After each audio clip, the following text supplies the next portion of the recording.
정부에 의해 지명돼 이달 초 5년 임기를 시작한 방가 총재는 오늘 한 인터뷰에서 세계 2대 경제대국 간 긴장 상황을 고려하기에는 기후변화와 개발도상국 지원 문제가 너무 시급하다며 이같이 말했습니다.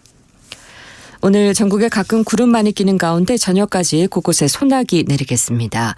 서울, 경기와 강원 중북부, 충청 내륙과 전북 동부, 전남, 제주도 산지와 울릉도 독도는 5에서 40mm, 강원 남부와 영남은 5에서 60mm의 소나기가 오겠습니다.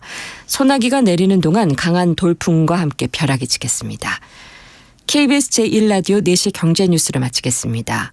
지금까지 아나운서 김윤지였습니다. KBS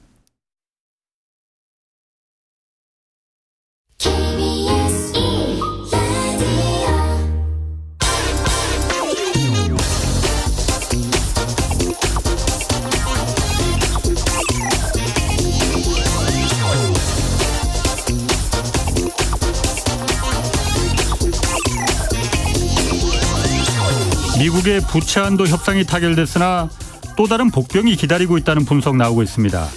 당장 쓸 돈이 필요한 미국 정부가 연말까지 1조 1,000억 달러, 우리 돈으로 1,300조 원 상당의 국채를 발행해야 하는데 이걸 지금 사줄 곳이 마땅치 않다는 겁니다. 중국이 미국 국채 보유량을 계속 줄이고 있는 데다 영국과 일본 등 전통 우방국들은 사줄 여력이 없습니다.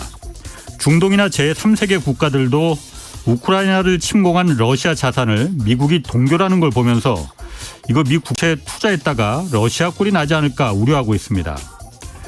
최근 1년간 미 국채 대부분을 그래서 미국 내 은행들이 사줬는데 실리콘밸리 은행 등이 미 국채에 투자했다가 망하는 걸 보면서 미국 은행들도 주저하고 있습니다. 기준금리가 올라가면서 투자했던 국채 가격이 폭락해 큰 손실을 봤기 때문입니다. 헤지펀드의 대부 레이 달리오는 미국 국채 투자가 매우 위험하다며 미국 정부의 부채 위기가 아직 끝나지 않았다고 평가했습니다. 1년 이하 단기 국채는 그나마 시장에서 소화될 여력이 좀 남아있지만 예전처럼 미국 국채가 가장 안전한 자산이란 믿음은 이제 점점 사라지고 있습니다. 또 못하는 외통수에 걸렸다는 분석이 그래서 나오는 겁니다. 네, 경제와 정의를 다잡는 홍반장, 저는 KBS 기자 홍사원입니다. 내일까지 책 선물 이벤트 진행합니다. 이석진 금융연수원 겸임교수가 쓴 책 원자재를 알면 글로벌 경제가 보인다를 하루에 4분씩 추첨해서 보내드립니다. 원자재 슈퍼사이클의 진실과 해법을 만날 수 있는 책 원자재를 알면 글로벌 경제가 보인다 받고 싶은 분은 짧은 문자 50원, 긴 문자 100원이 드는 샵 9730으로 이름, 연락처, 주소 보내주시면 됩니다. 자, 홍사원의 경제쇼 출발하겠습니다. 유튜브 오늘도 함께 갑시다.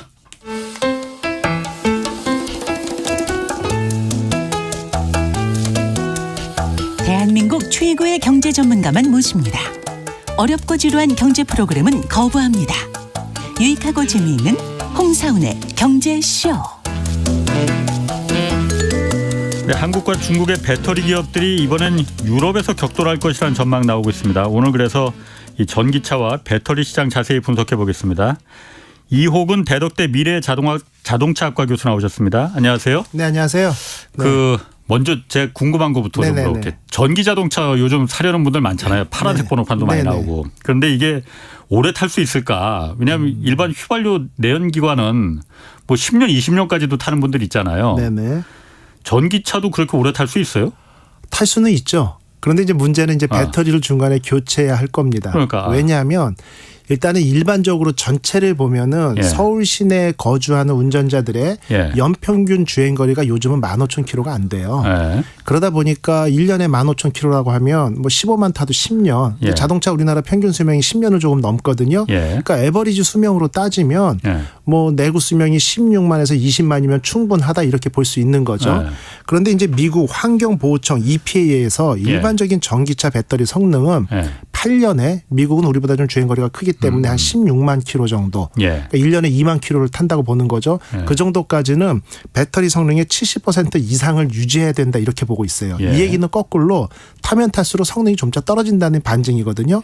보통 250번 정도 충전 방전을 반복하면 8% 정도 성능이 떨어집니다. 그러면은 일주일에 한 번 충전한다고 보면은 1년이 50주지 않습니까? 예. 그러면 5년이지만 일주일에 2번 충전하면 2.5년 만에 250회. 결국은 8%씩 떨어지는 거예요. 예. 그러면은 그게 10년이면은 30%가 떨어지게 되겠죠. 그러니까 예. 일주일에 2번 충전하는 사람들은 10년 안에 배터리 성능이 70% 미만이 된다는 얘기거든요. 그래서 보통 자동차 회사들이 10년에 20만 또는 10년에 16만을 보증 수리를 하고 그때까지 70% 성능 유지하는 건 맞습니다. 예. 그런데 대부분이 연간 15,000km 미만이지만 한 달에 1년에 3만 4만 뛰는 운전자 분명히 있고 그런 분들은 지금 내연기관 보면 제 주변에도 20만 30만 타는 분들 계세요. 예. 그런 분들은 중간에 배터리를 교체해야겠죠. 교체 비용이 이제 수천만 원이 들겠죠. 차량 가격이 거의 뭐 3, 40%까지 드는 거죠. 예. 그래서 그런 부분을 고려하지 않는다면은 좀 문제가 있는 거고요. 결국 그 폐배터리에 대한 환경 문제도 문제지만 당장 구매 비용보다는 결국 10년 이상 타고 내가 긴 시간 유지하기 위해서 그 배터리에 대한 추가 가격분 이런 부분도 좀 경제적인 면에서는 고려해야 되지 않나 이렇게 보고 있습니다. 아니 그러면 전기차가 비싸잖아요. 네네. 물론 보조금이 나오긴 하지만은 네.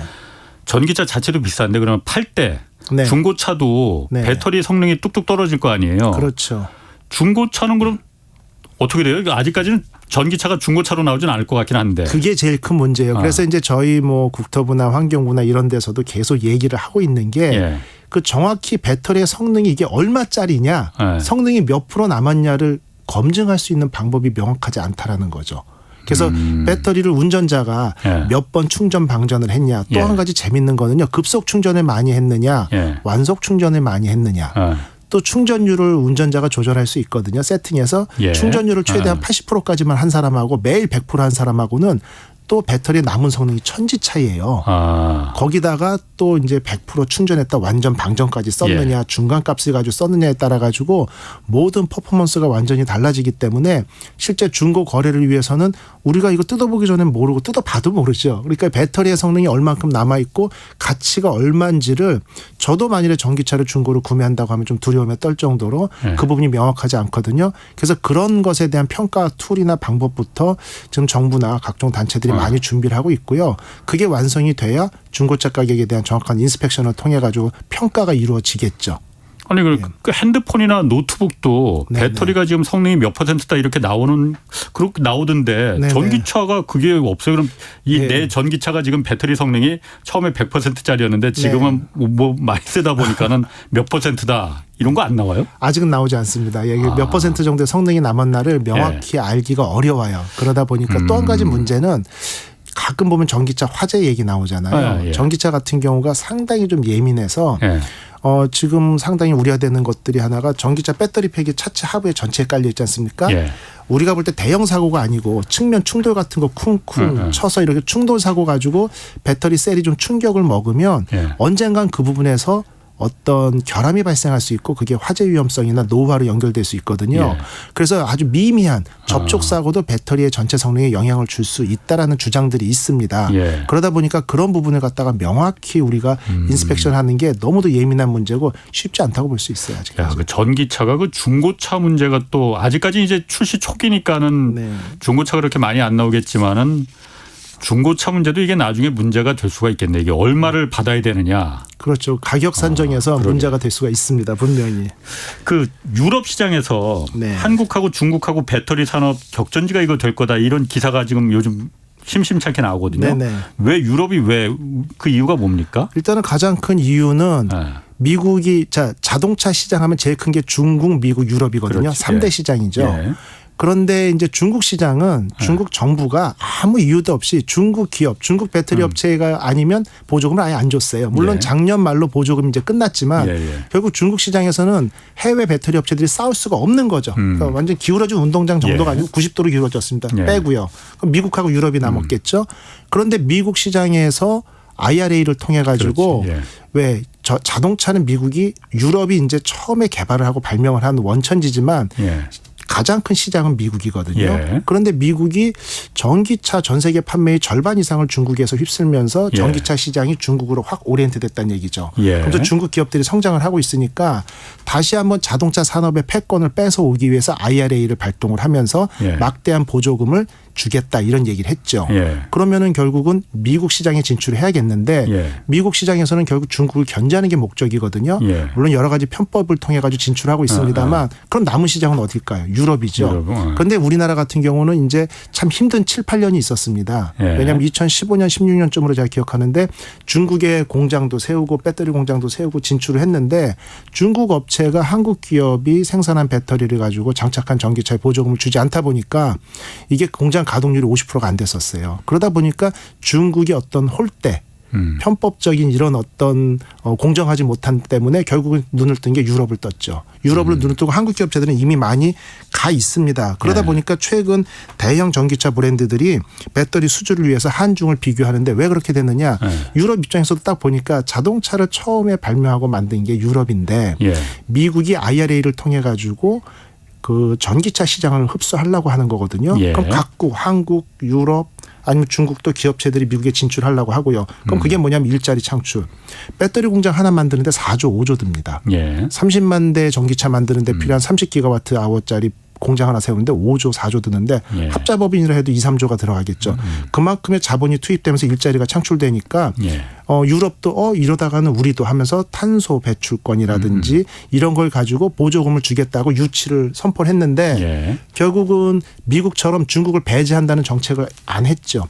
중국이든 한국이든 상관없다. 들어와서 공장 세워라. 자금 가지고 들어와라 하니까 예. 중국 입장에서는 본국은 이미 다 평정한 거고 제2의 시장인 유럽에 진출하기 위해서 들어간 거죠. 그러다 예. 보니까 중국 기업의 투자 유치를 유럽에서 막지 않다 보니까 예. 현재 우리가 유럽 시장에서는 63, 4%의 시장 점유율을 차지하고 있습니다. 전기차 예. 배터리는. 그런데 중국 업체들이 들어가면서 이것들이 쭉쭉 치고 올라가고 있고 아마 2019년, 20년에 뭐 14%대였던 게 중국이 30%대로 올라가고 예. CATL 같은 경우 우리가 68%에서 64로 약간 떨어졌는데 예. 다소 시장 점유율이 떨어진 건 문제가 아니에요. 왜냐 파이가 커지고 있으니까.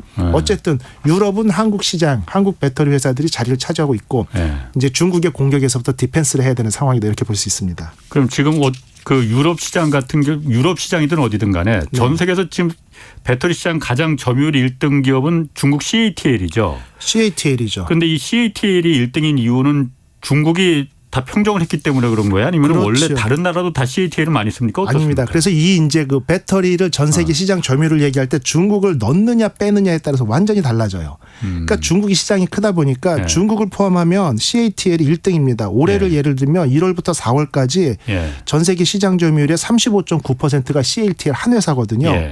그리고 이제 중국의 BYD가 16%고 LG 솔루션이 14%로 아주 약간 2%로 3위를 하고 있는데 예. 근데 중요한 것은 중국을 제외하고는 전 세계 1위가 LG 솔루션이거든요. 예.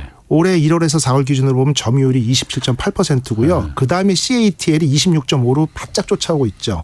그다음에 중국 BYD는 6위로 밀리고 있고요. 예. 결국 중국을 포함하느냐 하지 않느냐에 따라 가지고 전 세계 1위가 누구냐가 바뀌고 있는데 어떤 영업을 하거나 네. 기업하는 운영의 입장에서 보면 뺄 수는 없겠죠. 하지만 우리가 이제 좀 자조적인 성격으로 중국은 워낙 불공정 거래고 자국산만 보호를 하니까 중국을 빼고 경쟁력을 좀 평가하자라고 하면 우리나라가 예. 잘하고 있다 이렇게 볼 수 있습니다. 그럼 중국 같은 경우에는 그러니까 아까 말씀하신 대로 한국의 배터리 공장이 중국 현지에 가서 공장을 해서 거기서 그 메이드 인 차이나로 배터리를 만들더라도 보조금을 안 준다는 안 거죠. 주죠. 중국 정부가. 예. 그거 참 희한하네. 우리나라는 주는데 예. 중국 전기차에 대해서 주잖아요. 그러니까. 네, 주죠. 그게 그렇구나. 이제 시장 규모입니다. 어떤 경쟁력을 볼 때 그 예. 이제 자원, 예. 시장 규모, 예. 그다음에 규제, 예. 기술력 네 가지가 경쟁력이라고 볼 수 있는데 자원 우리나라 부족하죠. 예. 근데 이제 중국 같은 경우는 2009년 10년부터 전기차로 패권을 차지하겠다고 결심한 이후에 각종 광산이나 자원부터 확보를 했습니다. 예. 그러니까 롱텀으로 보는 거는 저희가 좀 배워야 돼요. 그리고 실제 리튬이나 이런 어떤 이온들을 갖다가 채취하기 위해서는 환경 오염 부분들이 늘 동반되거든요. 예. 광산업이라는 게. 예. 근데 우리나라는 좁은 국토에서 그런 부분에 대해서 상당한 규제를 받고 있는데 중국은 좀 자유롭거든요. 예. 그러다 보니까 우리나라에 리튬이 없는 건 아닙니다. 예. 그러다 보니까 중국에서 자원도 충분하고 시장 충분하죠. 나머지 기술력은 우리가 앞선 건 맞습니다. 예. 월등히 앞서 있다라고 할 수 있는데 워낙 막대한 시장을 바탕으로 해가지고 중국 내수 산업이라는 게 우리나라 27개국 수출 효과를 내거든요. 예. 그 경제 규모가. 그러다 보니까 중국 내수에서 정부가 보호해주는 차원에서 경쟁력과 기술력을 쭉 끌어올리고 지금 CATL이 한 행동 중에 어떤 게 있냐면요. 많은 원자재 확보를 통해 가지고 예. 리튬 가격을 다운시켰습니다. 리튬 가격을 다운시켜 놓고 리튬 가격이 배터리에서 차지하는 원가가 한 10에서 15% 정도 될 겁니다. 그러다 보니까 리튬 가격을 뚝 떨어뜨려 가지고 CATL이 만든 LFP 배터리 가격을 약 15% 정도까지 낮췄어요. 그다음에 리튬 가격은 그러니까 중국 내 리튬 가격이 아니에요? 전 세계 리튬 본인들이 가지고 있는 리튬 가격을 낮춘 거죠. 후발주자들을 견제하는 거죠. 다 이렇게 이제 다 시장을 많이 점령한 다음에 쟁여놨다 이거예요. 쟁여놓고 광선 확보를 통해 가지고 확보해 놓은 다음에 리튬 가격을 떨어뜨리면서 니네 한번 부가가치가 이렇게 낮은데 들어올 수 있어라고 후발주자들을 견제하기 시작하는 거죠. 이미 그런 부분들이 이제 좀 어려운 싸움이 되고 지리한 싸움이 될 수 있습니다.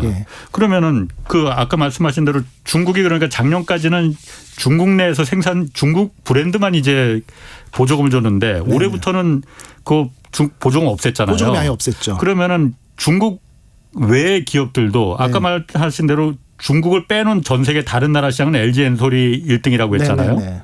올해부터 그럼 좀 달라지는 거 아니에요? 그러면? 달라질 수 있죠. 달라질 수 있고 중국 자동차 회사들이 보조금을 받기 위해서 중국산 배터리를 낄 필요가 없어진 건 맞습니다. 그런데 문제는 보세요.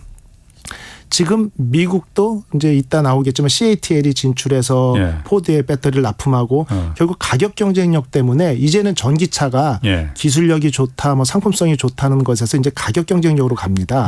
무슨 얘기냐면은 작년 말 기준으로요. 미국이 이제 격전지니까 미국에서 판매되는 모든 승용차, 개인용 트럭, 대형 말고요. 전체의 에버리지 판매 가격이 그다음에 모든 전기차 제일 싼 것부터 제일 무시한 비싼 것까지 다 전기차 가격을 에버리지를 내보면 전기차가 13,000불 정도 비쌌어요. 한 1,500만 원, 1,600만 원 정도. 내연기관차보다. 내연기관 대비죠. 그런데 이제 올해 말부터 그게 바뀔 겁니다. 올해 말에 이제 반값 전기차가 나온다고 얘기가 나오거든요. 그래서 약 뭐 25,000불에서 3만 불대의 전기차가 나올 거다. 근데 여기서 착각하시면 안 되는 게 반값 전기차가 수박 한 통을 저녁에 똑같이 반값에 파는 게 아니고 반 통을 파는 거거든요.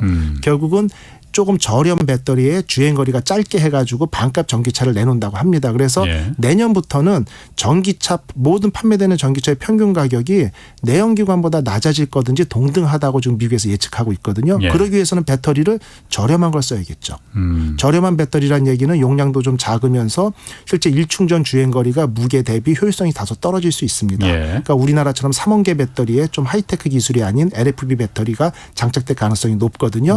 그런데 여기서 이제 어떤 스레스홀드, 어떤 문턱이 넘어간 건데 왜냐하면 충전소가 이제 충분히 건립되기 시작했죠. 그래서 예전에는 일충전 주행거리가 아주 격렬한 싸움이었죠. 그것 때문에 재미 본 게 테슬라죠. 그래서 이게 뭐 250km였다 300을 넘어 400, 500인데 이제는 470km나 530km나 사람들이 감이 없거든요. 그 정도로 이제 충전소가 충분히 건립된 다음에는 이제 가격이죠. 왜? 이제 어느 정도의 부유한 층이나 이런 가격을 고려하지 않고 어떤 얼리 어댑터 같은 분들은 이미 다 구매를 했고 이제는 이게 보급화돼야 되는 단계거든요. 그래서 이제 파이가 커지니까 결국 25,000, 3만 불대의 전기차가 필요하고 결국은 그런 가격 경쟁력에서 우리나라가 원자재나 광산 확보가 안 된 상황에서 중국을 이길 수 있겠느냐는 퀘스천이죠. 그래서 3, 4년 안에 이제 IRA 때문에라도 원소재 핵심 광물의 50% 이상의 부가가치를 미국과 FTA를 맺은 우호 국가에서 만들어야 된다. 결국 중국산 지금은 인도네시아나 중국에서 원소재를 사와도 됩니다. 대신 우리나라에서 그 가공을 거쳐가지고 배터리 전체 가격의 50% 이상이 우호 국가에서 만들어지면 돼요. 그런데 이제 IRA의 법 중에 하나가 그 우려 국가라는 게 있습니다. 러시아, 이란, 중국처럼 미국과 적대 국가의 기업체가 인볼브된 그런 원소재나 이런 거 사용하지 않는다라는 조항이 있는데 디테일한 부분이 아직 변경도 안 되고 유지가 되고 있거든요. 이게 그대로 유지된다라고 하면 2025년에는 중국 기업체가 인볼브된 광산이나 이런 데서 물건을 사오는 것조차 미국에서 보조금을 안 줄 수 있다는 얘기죠. 그런데 우리나라가 칠레나 이런 데서 원자재 확보를 위해서 이제 인도네시아, 호주, 칠레 쪽에 광산에 눈독을 들이는데 이미 중국 기업이 2대 주주로 가 있고 아프리카도 그렇고 예를 들면 음극재 핵심 재료인 흑연 광산 같은 경우 전 세계 45개가 있거든요. 그중에 30개가 중국에서 운영하고 있거든요. 그러니까 탈중국을 통해 가지고 원자재 확보 이게 불가능한 상황이 된 거죠. 그러다 보니까 지금 우리가 2, 3년 IRA 때문에 중국을 배제하는 미국의 정책 때문에 혹이다. 맞습니다만 이게 2, 3년 후에도 충분한 원소재나 확보를 통해 가지고 우리가 이 우위를 유지해 나갈지는 정말 큰 숙제라고 볼 수 있습니다.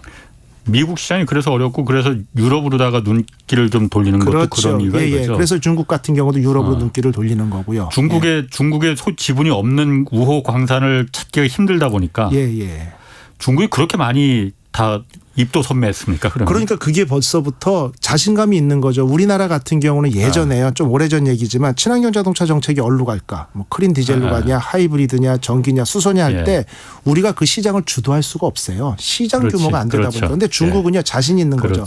전 세계 판매 자동차의 절반은 우리가 소화하면 돼. 그러면 막대한 지원금으로 전기차 시장을 만들겠다. 그러니까 지금 전기차 가지고 우리가 계속 미래 얘기를 하잖아요. 조금 이게 중국을 배제하고 중국이 독과점 경쟁력을 가져가는 게 우리가 좀 서운하고 아쉬움은 있지만 중국이 없었으면 중국의 전 세계 전기차 시장이 이렇게 커지지 않았습니다. 그러니까 중국이 기여한 바는 분명히 인정을 해야 돼요. 그렇기 때문에 전 세계 전기차 시장이 파이가 커졌던 거고 이게 어느 정도 기울기를 가지면서 쭉 증가한다라고 예상을 했는데 미국에서 IRA로 거기다 기름을 부은 거죠. 그래서 보통 2030년에 전 세계 전기차 판매가 신차 시장의 25에서 30%를 넘지 않을 거다라고 예상을 하고 있었는데 미국이 IRA에서 발표한 게 2032년에는 68%를 전기차로 판매하겠다. 3대 중에 2대를 전기차로 팔겠다고 아주 불을 지른 거죠. 그게 왜냐하면 아까 제가 배터리 공장만 해도 공장 하나 설립하는데 4조 5조 말씀드렸잖아요. 이게 2, 3년에 4조 5조. 우리나라 배터리 3사가 미국에다가 배터리 3사가 미국에다가 쏟아붓는 돈이 44조입니다. 어마어마한 돈이거든요. 그런데 이걸 가지고 주저주저 하겠죠. 왜? 미국 시장에서 계속 이런 배터리 수요가 있을까 고민을 하게 되거든요.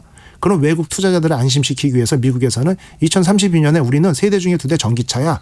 이렇게 확고한 결국 정책의 연속성 이런 부분들을 컨펌을 하는 거죠. 그러다 보니까 미국에서 이제 전기차 시장이 활짝 열리고 이제 꽃을 피게 될 것 같고 그러다 보니까 전 세계 배터리 회사들이 진출을 하고 그 다음 이제 미국 격전지 다음이 유럽이거든요.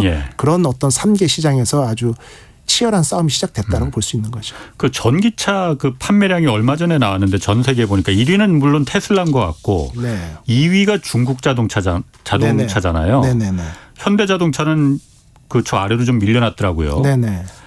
중국의 자동차가 전기차가 뭐 저도 사실 한국에서 돌아다니는 중국 전기차는 버스나 이런 거 봤지만은 일반 승용차는 아직 못 보잖아요. 근데 외신에 나오는 기사들 일단 껍데기는 매우 훌륭하더라고요. 그 경쟁력은 어떻습니까? 그러니까 현대차나 아이오닉이나 이런 거 그 뭐 EV6 기아 자동차 이런 거 미국에서 호평받고 그렇잖아요. 기술력으로 봤을 때 중국의 전기차 어떤 수준입니까? 기술력과 이제 가성비를 따져야 되거든요. 그러니까 기술력으로 보면 우리가 월등합니다. 왜냐하면 아까 말씀하신 것처럼 북미 올해이차, 세계 올해의 자동차 디자인상 뭐 올해 이래서 3관왕이거든요. 그래서 현대기아가 만든 전기차가 상품성 면에서는 전 세계에서 탑이다라고 얘기할 수 있고요. 근데 여기도 똑같습니다. 전 세계 1위가 중국 자동차고 뭐 테슬라고 그다음에 중국인데 중국 시장을 배제하냐 아니냐에 따라 또 다른 거죠. 왜냐하면 1위가 지금 중국 차예요? 2위가 테슬라예요? 그렇죠. 그게 왜냐하면 우링 홍광민이라고요. 우링 홍광민이라는 중국에서 차가 워낙 많이 팔리니까. 그 700만 원대거든요. 롱레인지도 1000만 원이 안 되는데 80km, 100km밖에 안 됩니다. 그게 우링 홍광민이가 제가 작년 데이터는 확인을 못했는데 1, 2년 전 데이터를 보면 내연기관까지 통틀어서 전 세계에서 가장 많이 팔렸어요. 그러니까 시장이 워낙 크다 보니까 그렇게 이제 소형 전기차 제가 볼 때 우리나라에서 한 80km에서 100km 겨울 되면 70km밖에 주행거리가 안 되는 차 판매 안 될 것 같거든요. 근데 중국 같은 경우 워낙 넓다 보니까 뭐 남쪽 지역에 겨울철에 혹한 기억이 없는 지역에서 판매가 많이 되는지 이런 부분 때문에 실제 중국 차가 1위 판매량을 했는데 중국 시장을 제외하고 보면 미국에서도 테슬라 다음으로 현대기아가 상당히 많이 팔고 있고 유럽도 마찬가지고 물론 테슬라가 월등히 앞섰죠. 연간 130만 대 팔고 있고 그다음에 반 이상으로 뚝 떨어져 있는 부분은 있습니다만 2위, 3위 싸움에서는 잘하고 있는 거고요. 우리가 이제 왜 이걸 1등을 못하나라는 아쉬움이 늘 있죠. 그런데 내연기관 베이스에 내연기관을 기초로 한 전쟁터를 생각해 보면 오히려 전기차로 전환되는 게 우리나라한테는 유리합니다. 예를 들어서 독일 그 일간지에서 평가를 한 3년 전에 했었는데요. 내연기관은 아무리 한국이 잘 나가고 한다 하더라도 전체적인 평가면에서 유럽이 앞선다라고 할 수 있는 거고요. 그다음에 친환경 자동차 부분에서는 유럽의 모든 자동차 회사들이 한국에 뒤진다는 평가가 나왔거든요. 그러니까 패러다임이 아예 바뀌는 게 좋죠. 싸움터가 바뀌는 게 한국으로는 훨씬 유리하고 그런 부분에 대해서는 현재는 상당히 좀 과감한 배터리 회사 입장에서는 과감한 투자 예. 44조 쉬운 거 아니고요. 유럽에서도 마찬가지였고요. 예. 그다음에 실제 그 2차 전지 시장에서는 우리나라가 92년부터 30년 이상 많은 노력을 했습니다. 그렇죠. 미래 먹거리로 예. 그런 분야에 따라서 선전하고 있다 저는 이렇게 보고 있어요. 그럼 그 중국 배터리 기술이 그러니까 네네. CATL이 전 세계에서 물론 중국 시장이 워낙 크니까는 거기서 다 네네. 평정을 하니까는 1등 세계 1위 점유율을 차지하고는 있지만 네네네. 중국의 배터리하고 지금 배터리를 생산하는 나라가 그렇게 많지 않잖아요. 네네. 중국, 한국, 예. 일본, 파나소닉 예, 이 정도잖아요. 그렇죠. 네. 뭐 유럽 국가들도 일부 하고 있다지만 네네. 거기는 미미한 수준이고 기술력인 차원에서 네. 중국의 배터리는 그러니까 아까 잠깐 나왔지만 LFP라고 해서 인산철을 위주로 한다고 하고 네네. 한국은 좀 고부가 고성능 그렇죠. 뭐 장점과 단점이 극명하더라고요. 네네네. 이 둘 중에 승부가 네. 어떤 쪽으로 나겠느냐. 그리고 기술적인 진입 장벽이 그렇게 네. 배터리가 어려운 거냐 안 어려운 거냐. 그냥 언뜻 보기에는 반도체나 이런 거보다는 훨씬 쉬운 거 아닌가. 그냥 조금 이 투자만 하면은 돈만 집어넣으면은 금방 따라올 수 있는 거 아닌가 그런 생각도 드는데. 아니요, 그렇지는 않습니다. 왜냐하면 이제 우리는 NCM 배터리라고 3원계 배터리 얘기를 하잖아요. 예, 예. NCM 배터리 같은 경우는 니켈, 코발트, 망간 비율이 뭐 6대 2대 2다, 60%, 20%, 6이 예. 이렇게 부르는데 니켈 함량이 높을수록 니켈 비중이 커질수록 에너지 밀도가 높기 때문에 1회 충전 주행거리가 늘어나요. 예, 예. 그러니까 충전소가 부족할 때는 NCM 3원계 배터리가 예. 훨씬 유리하고 기술이 높은 건 맞고요. 그게 우리가 하는 거고. 그렇죠. 주로. 그다음에 하이니켈이라고 해서 니켈의 비중을 높이면 높일수록 결국은 이 분야에서는 월등합니다. 예. 그리고 LFP 배터리 같은 경우는 동일한 무게에서 어떤 충전거리나 주행거리가 짧아질 수밖에 없으니까 효율이 떨어지는 건 맞고요. 예. 그런데 여기서 이제 변수가 된 게 두 가지죠. 첫 예. 번째는 충전소 건립이죠. 그러니까 충전소가 많이 세워지다 보니까 이제는 충전소가 물론 우리나라도 아직 부족하지만 예. 충분하다는 가정하에서 보면 우리가 이게 연평균 주행거리가 서울 시내 15,000km라고 했고 주말에 한두 번 정도 장거리를 타는데 왜 이게 500km, 400km까지의 주행거리를 가는 차를 사서 배터리 가격 3천만 원이나 들여서 이럴 필요가 뭐가 있느냐. LFP 배터리가 가격이 싸면 예. 좀 효율성이 떨어지고 주행거리 짧아도 문제가 없지 않냐가 첫 번째였고요.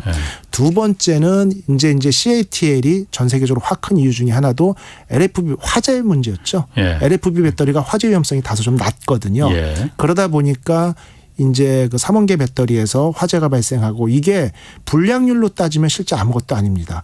보통 자동차 업체들이 리콜을 조치를 하는 게 불량률 1.5%가 나면 리콜을 하거든요. 예.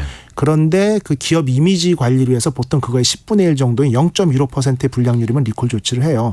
근데 그런 거에 10분의 1밖에 안 됩니다. 그러니까 정부 기준에 100분의 1밖에 안 되고 6만 대 7만 대 팔렸는데 예전에 전기차 화재가 12건 13건이거든요. 예. 다만 그 파급 효과가 워낙 크다 보니까 그러니까. 사람들이 충격을 먹었고 예. 그러다 보니까 화재 위험성이 좀 없는 LFP 배터리 가격도 예. 관리가 되겠지만 거기다가 테슬라가 이제 상하이 공장이나 미국이 중국에 공장을 만들고 전기차를 생산하면서 보조금 때문에라도 CATL 걸 사용하게 되고 예. 그리고 우리나라도 배터리 3, 4의 물량이 부족하다 보니까 현대기아도 니로엔과 CATL이 들어가거든요. 예. 그렇게 하면서 안정성이나 품질에 생각보다 문제가 없네라는 인식이 팽배하면서 중국 기업체들이 많은 경쟁력을 갖추게 된 거죠. 그러니까 장기적으로 봤을 때 네. 한국이 지금 LG 에너지 솔루션이나 뭐 이쪽에서 우리나라 배터리 업체들이 주로 하는 게 이제 그 3원계 그러니까 네. 비싸고 한 번 충전하면 오래 가는 네네. 그러니까 고급 배터리를 생산하는데 네. 옛날에 충전소가 그렇게 많지 않을 때는 그게 경쟁력이 그게 장점이지만은 네. 우리나라만 해도 지금 충전소가 지금 굉장히 많이 생겼고 더군다나 다른 나라들은 우리나라보다 훨씬 더 많이 그렇죠. 충전소가 생길 텐데 장기적으로 가면은 갈수록 더 싸고 불날 위험도 별로 없고 그런 그 중국이 채택하는 그 LFP 인산철 배터리, 예. LFP 이게 더 장점이 많고 가능성이 있는 거 아닌가라는 생각이 그래서 드는 거거든요. 네, 근데 그거는 이제 그 품질이나 화재 위험성 면에서는 이제 화재 위험성은 상당히 품질 개선을 통해 가지고 또 이슈가 안 되고 있잖아요. 그래서 저는 그 부분은 좀 괜찮다고 보는데 우리나라 기업체들이 LFP 배터리에 대한 양산 계획 발표하고 있잖아요. 예. 그게 꼭 장점이 그쪽이 더 많아서라기보다는 예. 원 소재를 다양화하는 면이 있습니다.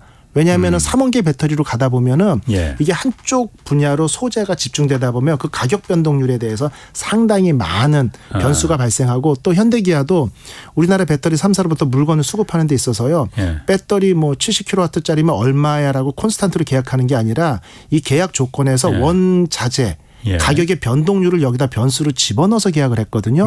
근데 최근 4년 동안에 제가 알기로 리튬 가격이 8배로 뛴 걸로 압니다. 계속 수요가 늘어나다 보니까 그러다 보니까 현대기아 입장에서는 배터리 가격이 계속 올라가게 되고 어쨌든 차량의 경쟁력이 떨어지게 되겠죠. 그게 이제 중국 기업차고의 경쟁력 차이로 점차 벌어지게 되겠고요. 그러다 보니까 다소 성능의 차이는 있더라도 화재 위험성이 꼭 메인은 아니고요.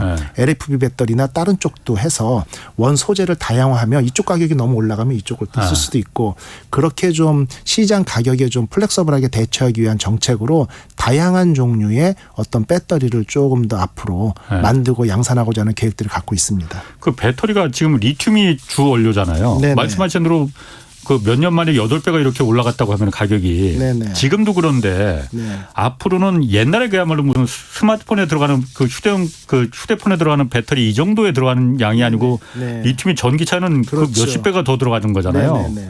그러면 가면 갈수록 리튬이 더 귀해질 거고 그럼 가격이 더 올라갈 텐데 전기차 가격은 그럼 가면 갈수록 더 싸지는 게 아니고 더 비싸지겠네 그러면. 그런데 이제 여기에서 재밌는 게요. 규모의 경제라는 게 또 있습니다. 우리가 이제 전기차 가격을 한번 원천부터 따져보면 2010년인가 11년에 우리나라에 처음 판매된 전기차가 소울입니다. 그 박스형으로 됩니다. 그 차 가격이 4,800만 원이었던 걸로 제가 기억해요. 그런데 그 소울이라는 자동차 내연기관이 들어있으면서 풀옵션이 1,600만 원이었어요. 그러면 1,600만 원에서 4,800면 3배였죠. 그러니까 내연기관의 제일 비싼 모델보다 전기차로 했는데 3배 가격이었거든요. 근데 그때 주행거리가 150에서 160km밖에 안 됐어요. 그런데 지금 150에서 160km에 대비해서 보통 한 500km면 3배의 주행거리가 늘어났고 차량도 준중형급으로 좋아졌죠. 우리가 준중형급이 뭐 투싼 정도 가격이 풀옵션 하면 3,500, 4,000이다. 그 당시 가격으로 비교하면 1억 2천이 돼야 되죠. 근데 전기차 가격이 5천만 원대에 판매되잖아요. 결론만 말씀드리면 2010년, 11년의 배터리 가격 대비 10년이 지난 후에 배터리 가격은 85%가 싸졌습니다.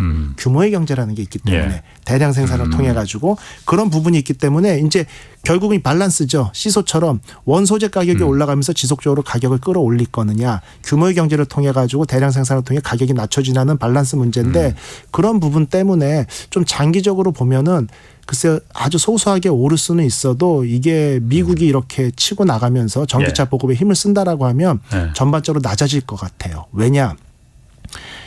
이제 전기차가 이 정도로 확대되고 판매량이 는다라고 하면은요. 배터리 내재화를 계획하는 자동차 회사들이 생기죠. 왜? 자동차 자기가 직접 만들죠. 왜? 우리나라 대표적인 현대기아 같은 경우에 작년 매출 130조 근데 그 8점 몇 프로의 영업이익률이 있습니다. 8% 정도. 그런데 영업이익률이 8% 정도인데 자동차 전체 가격에서 배터리 가격이 30%가 넘어요. 그거를 배터리 회사로부터 사오지 않습니까? 그럼 이 8%에서 3분의 1이 2.5는 배터리 회사가 가져간다고 보는 거죠. 남는 게 없구나. 남는 게 없는 거죠. 그러다 보니까 이제 규모가 돼 물량이 확보됐어 그럼 내재화를 손 쓰는 거죠. 그게 이제 폭스바겐, 테슬라도 꿈꾸고 있고 현대기아도 들어가고 그래서 아마 예측하건대 2025년부터는 배터리 전체의 생산량이 소모량, 수요량보다 다소 많아질 수 있다. 그때 되면 가격 경쟁력으로 인하가 될 거다란 추측을 조심스럽게 합니다. 그렇게 그 자동차만 만들던 회사가 전혀 다른 화학 산업인 배터리를 만드는 게 그렇게 쉬워요. 그러니까 그렇게 아까 말씀하신 기술적인 진입 장벽이 배터리가 반도체나 이런 것처럼 어려울 것 같지 않다는 생각은 그냥 일반인인 분들은 그렇게 들거든요. 그 폭스바겐이나 현대차가 배터리 만들 수 있을 정도로 LG화학이 한 30년 한 거잖아요. 30년 동안 했었죠. 그렇게 금방 만들 수 있는 거예요? 그러니까 똑같은 얘기죠. 30년 전에 만약에 LG화학이 연구를 시작해서 어느 정도 시제품을 만든 타이밍에 현대기아가 이거 우리가 만들까 불가능한 얘기지만 기술이 어느 정도 이제 수렴하고 많이 오픈돼 있는 상황이고요. 그래서 뭐 결국 자본력 문제거든요. 자본 문제고 이게 한 3, 4년 후에 R&D 연구기관을 이제 통한다고 한다면은 뭐 충분히 따라갈 수 있는 문제고 최근에 현대기아 같은 경우는 LG나 삼성이나 이런 배터리 회사하고도 합자 회사 설립이나 이런 부분들에 계속 투자를 하고 같이 협업을 하고 있지 않습니까? 이런 부분들이 미래에 대한 어떤 비전이나 가능성을 보고 본인들이 투자하는 부분이기 때문에 결국은 자본주의 사회에서는 돈이 기술도 이제 가능한 부분이기 때문에 이런 부분들이 뭐 불가능한 부분은 전혀 아니고요. 그다음에 아까 이제 우리나라 그 3원계 배터리의 원천 기술에 대해서 어느 정도 하이테크냐라고 말씀하신 것 중에 한 가지가 이제 우려되는 사항이죠. 그 규제라는 부분을 아까 말씀드렸죠. 경쟁력 부분에서 뭐냐면 미국의 IRA를 피하기 위해서는 2025년까지는 뭔가 국내 배터리나 양극재, 음극재 회사들이 나가서 공장을 만들어야 되잖아요. 그런데 아까 하이니켈 말씀드렸죠. 니켈 함량을 대단히 높이. 대단히. 그 하이니켈 기술이 우리나라가 좀 상당히 높은 기술이고 그래서 이 하이니켈을 가지고 미국의 공장을 만드는 어떤 공장 설립 계획서를 우리나라 협회에서 정부에서 불허했어요 이번에. 기술 유출의 위험성이 있고 이 보안에 대해서 충분한 계획을 세우기 전까지는 안 된다라고. 그러니까 이게 트레이드 오프죠. 미국에 진출 안 하면 보조금을 못 받죠. 그럼 그 배터리 회사의 성장에 지장이 있겠죠. 그런데 이게 나가가지고 하이니켈 기술이 오픈이 되거나 보안에 대한 어떤 충분한 준비가 안 될 경우에는 이게 외부에 노출될 수도 있고 이런 트레이드 오프 상에서 우리가 있는 상황이다 보니까 결국은 뭐죠? 기술력은 우리가 충분히 가지고 있는 거죠. 하이니켈 기술이나. 그런데 시장 규모나 아니면 자원이 부족하니까 외국으로 나가야 되는데 외국으로 나가는데 걸림돌이 되는 게 우리나라의 규제인 거죠. 그래서 이런 부분들이 상당히 좀 어려운 부분인데 좀 균형감 있게 좀 어떤 해결책을 찾아야 되지 않을까. 왜냐하면 시간 싸움이거든요. 4조에서 5조 들여서 아까 말씀드린 것처럼 공장 하나 세우는데 2, 3년 이상 걸려요. 2, 3년 이상 걸리니까 지금 공장 말뚝박기 시작하고 도면해도 늦는데 이런 규제 때문에 걸림돌이 돼서 이 부분이 늦어진다라고 하면 결국 1, 2년 동안 IRA에 대한 어떤 혜택을 못 볼 수도 있고 탈중국에 대한 미국의 정책의 어떤 혜택을 우리가 극대화시켜야 되는데 어떤 걸림돌이 될 수도 있는 부분이죠. 그래서 이런 부분들이 실제 어떤 방향이 맞는지 조언하기는 어렵습니다만 상당히 안타깝다고 볼 수 있죠. 말씀하신 그 하이니켈인 그 3원계 배터리 중에서도 3원계 배터리가 비싼 대신에 그 에너지 밀도가 없어 한 번 충전하면 오래 가고 그런데 워낙 비싸니까 그 비싼 거 중에서 양극재 코발트라는 광물이 굉장히 많이 들어간다고 그러더라고요. 코발트가 그러니까 아프리카 콩고 공화국에서만 생산되는데 거기서 대부분 생산되는데 이게 워낙 비싸니까 이 양을 줄이기 위해서 니켈을 훨씬 더 늘리고 코발트는 조금 들어가고 그러니까 가격도 싼 데다가 성능은 더 좋아지고 그래서 좀 한국에서 미는 그 배터리 구조가 그거다라고. 맞습니다. 제가 또 주워 들은 지식이 또 그거라 갖고.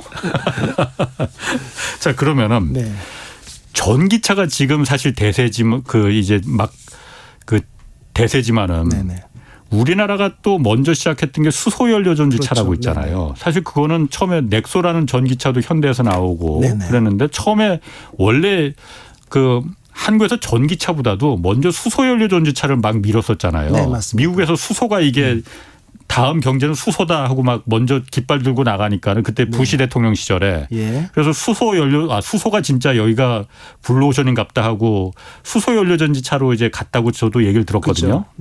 근데 지금 보면은 완전 전기차가 평정을 해갖고 수소연료 전지차가 저거 살아남을 수 있을까? 그렇게 생각이 되거든요.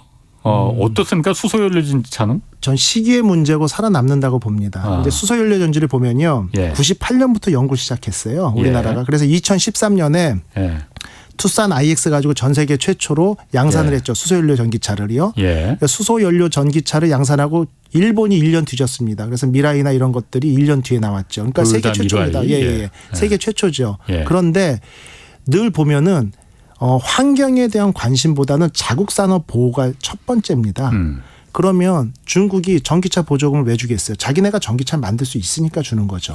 미국이 IRA를 통해 가지고 전기차 보조금을 왜 주겠습니까? 전기차 만들 수 있으니까. 그런데 수소연료 전기차는 전기차에 비해서 문턱이 높아요. 제가 15년 연구했다고 말씀드렸잖아요. 뭐 기초적인 연료 전지차는 만들기가 쉽지만 자동차에서 요구하는 어떤 내구성이나 이런 게 보장되면서 효율성까지 따지기는 쉽지 않거든요. 그러니까 중국이 이제 전기차 굴기가 끝나고 수소 굴기라고 해서 2030년에 수소 충전소 1,000곳에다 만들고 뭐 10만 대 보급하겠다 이런 계획은 세웠는데 언제 최초로 수소 전기차를 활성화하겠다는 얘기는 없어요. 그 얘기는 자기네가 기술 개발이 끝나기 전까지는 자기네 나라 자동차 회사가 다소 성능이 떨어지더라도 수소 전기차 만들기 전까지는 그 보조금 안 줍니다.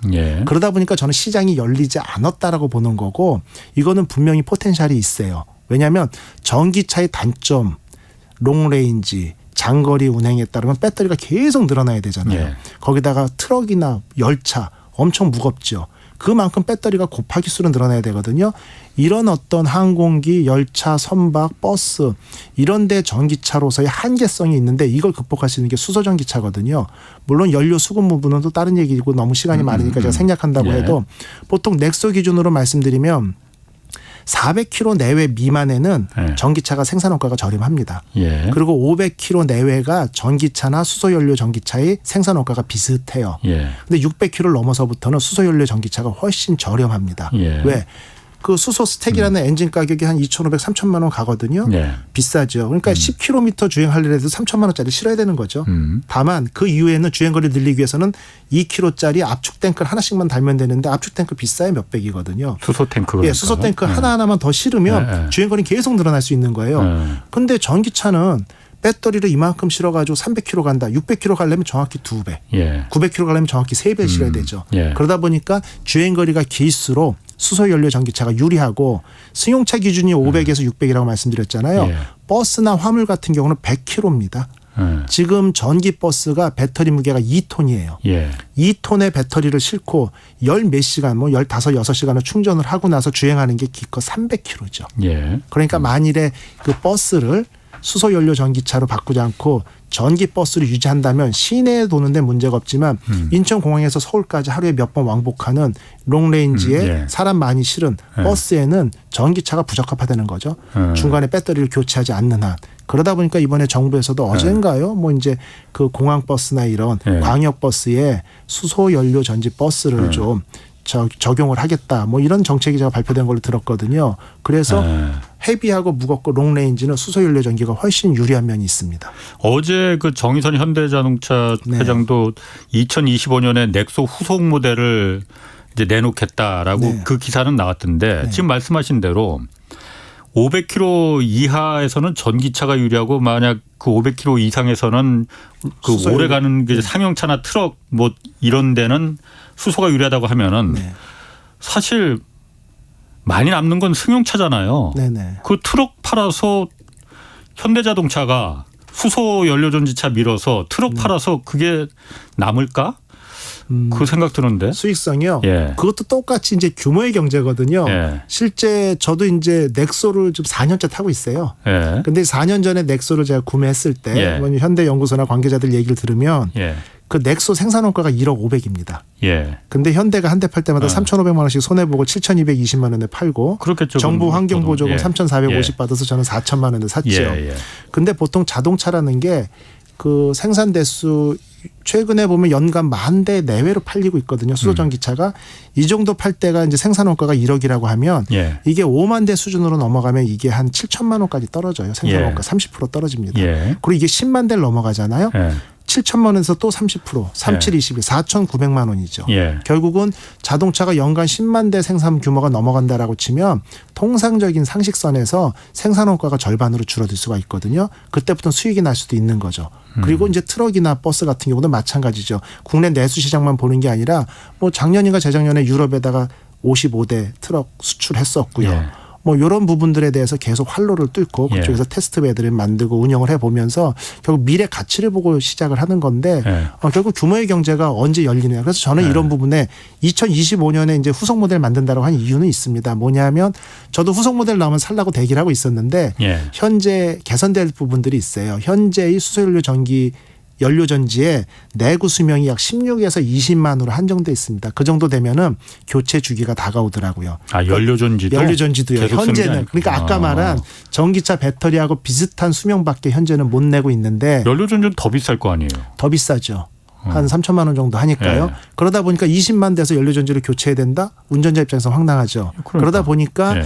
이 연료전지 내구 수명을 한 예. 50만까지만 늘린다. 아니면 30만까지만 늘려도 예. 전기차에 비해서 월등히 앞선 경쟁력을 보일 수 있으니까 그 부분에 대해서 이제 정 회장님 같은 경우도 예. 이제 푸시를 하면서 2025년까지 후속 모델을 만들겠다. 이 예. 얘기는 결국은 앞으로 올해가 23년이니까 예. 1년 반 내에 그 내구성이 확보된 수소 연료전지 스택을 개발을 해야 되는 거죠. 그러고 나면은 이런 부분에 대해서 만약에 16만 정도의 수소 스택의 내구 수명이 다 되고 떨어진다라고 하면 지금 판매된 차량들 아마 소비자 보호 차원에서도 그때 되면 다 수소 스택 갈아줘야 되거든요. 예. 그럼 현대기아 입장에서는 지금은 계속 적자를 보는 상황이고 수익성을 보기 위해서는 결국 내구 수명 50만짜리가 필요한 거죠.